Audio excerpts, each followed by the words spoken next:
যদি আপনার নামে কেউ গোপনে বদনাম করে, গোপনে গীবত করে, গোপনে আপনার দোষ ত্রুটি বলে বেড়ায়, তাকে আল্লাহ তাআলা দুটি আযাব দিবেন। নাম্বার 1 পানিশমেন্ট হচ্ছে যে তার হৃদয় থেকে আল্লাহ তাআলা সুখ শান্তি সব কেড়ে নিয়ে তার পুরো জীবনটাকে আল্লাহ তাআলা হতাশাগ্রস্ত করে দিবেন, দুশ্চিন্তা ঢেলে দিবেন। As a matter of fact সে তার হৃদয়ের শান্তি কখনো খুঁজে পাবে না। 2 নাম্বার শাস্তি খুব অবাক করা বিষয়, সেটা হচ্ছে যে দেখবেন যে যে মানুষটা আপনার বদনাম করে, গোপনে গীবত করে, গোপনে আপনার দোষ বলে বেড়ায়, এই মানুষটা আপনার সামনে যখন এসে দাঁড়াবে, বসবে, কথা বলবে, আপনি হৃদয় থেকে এটা ফিল করবেন যে he is not my well উইশার, এটা আসলে আমার কল্যাণকামী না, এটা আমার ওয়েল উইশার নয়, এটা আমার খায়ের খাহ নয়। এটা আপনি ফিল করবেন মনের ভেতর থেকে, আপনি তাকে বলবেন না, বাট এই যে ফিলিংসটা, এই যে অনুভূতি, এটা কে দিয়েছে? এটা আল্লাহ তাআলা দিয়েছে। তার জন্য বিশ্বাস, ভরসা, একটা সন্তুষ্টি আল্লাহ আপনার হৃদয় থেকে দূর করে দিবে। এবং সবচেয়ে বড় আযাব, এর চেয়ে বড় আযাব আর হতেই পারে না, সেটা হচ্ছে এই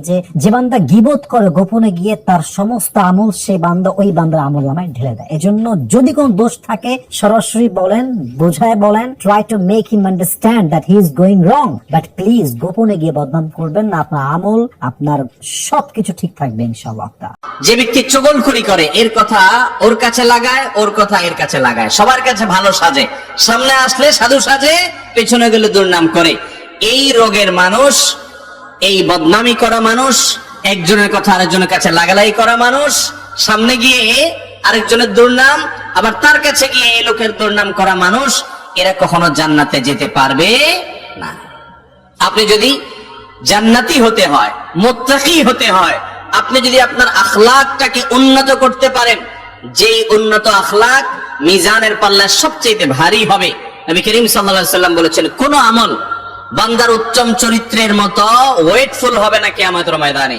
যে আপনি যার উপকার করবেন সে মানুষটা আপনার সবচেয়ে বেশি ক্ষতি করবে, এবং কাছের মানুষগুলো আপনাকে বেশি হিংসা করবে, কাছের মানুষগুলো আপনার সমালোচনা বেশি করবে, কাছের মানুষগুলো পেছন থেকে আপনার টেনে ধরার চেষ্টা করে, সামনে আসলে হাসি মুখে কথা বলে, কিন্তু পেছন থেকে আপনার গীবত করে। পৃথিবীতে কোনো মানুষের উপকার করে, 1 নাম্বার কথা আপনাদের কাছে রিকোয়েস্ট, পৃথিবীতে কোনো মানুষের উপকার করে সে মানুষের কাছে কোনোদিন প্রতিদান আশা করবেন না, নাহলে আপনি ধরা খাবেন। প্রতিদানটা আশা করবেন একমাত্র আল্লাহর কাছে। মানুষ আপনারা কোনো প্রতিদান দিতে পারবে না ভাই। আপনারা যদি 2 টাকা খরচ করে, দেখবেন 2 বছর আপনারা এমন ভাব নেবে যে 200 কোটি মনে আপনার পেছনে খরচ করেছে। সুতরাং প্রতিদান, মানুষের উপকার আমরা করবো, কিন্তু প্রতিদান আশা করবো একমাত্র আল্লাহর কাছে। কোনো মানুষের কাছে আমরা প্রতিদান আশা করবো না, আল্লাহ সুবহানাহু ওয়া তাআলার কাছে আমরা প্রতিদান আশা করবো। 1 নাম্বার কথা। যারা নিচু মনের মানুষ, এরা শুধু মানুষের দোষ খুঁজে বেড়ায়, মানুষ নিয়ে কথা কয়, এই মানুষের সমস্যা, এই সমস্যা। Average people talk about things and story and the incidents. যারা মাঝারি মনের মানুষ, তারা বিভিন্ন ঘটনা নিয়ে কথা বলে, বিভিন্ন বিষয় নিয়ে কথা বলে। আর গ্রেট পিপল, যারা মহামানুষ, they talk about ideas, তারা নতুন নতুন আইডিয়া নিয়ে কথা বলে। এই আইডিয়া সমাজে অ্যাপ্লাই করলে, ইমপ্লিমেন্ট করলে সমাজটা বদলে যাবে। এই আইডিয়া এখানে সেট করলে এখানে কল্যাণ হবে। বড় মনের মানুষরা আইডিয়া নিয়ে কথা বলে। এখন the decision is yours, সিদ্ধান্ত আপনার। আপনি কি ছোট মনের মানুষ হবেন না বড় মনের মানুষ হবেন? অন্যরে নিয়ে আমার কোনো টেনশনের দরকার নেই। আমি জান্নাতি না জাহান্নামী, এই টেনশনে তো ঘুম আসে না আমার। আমার কি অবস্থা হবে আমি জানি না। অন্যরে নিয়ে আমার কোনো টেনশনের দরকার নেই। আমি জান্নাতি না জাহান্নামী, এই টেনশনে তো ঘুম আসে না আমার। আমার কি অবস্থা হবে আমি জানি না।